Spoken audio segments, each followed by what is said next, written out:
Smile please. Like this. మా తమ్ముడు పని చూడండి.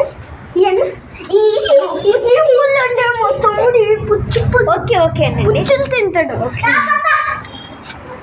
ఇప్పుడు చూడండి, ఇది మా ఇల్లు అండి.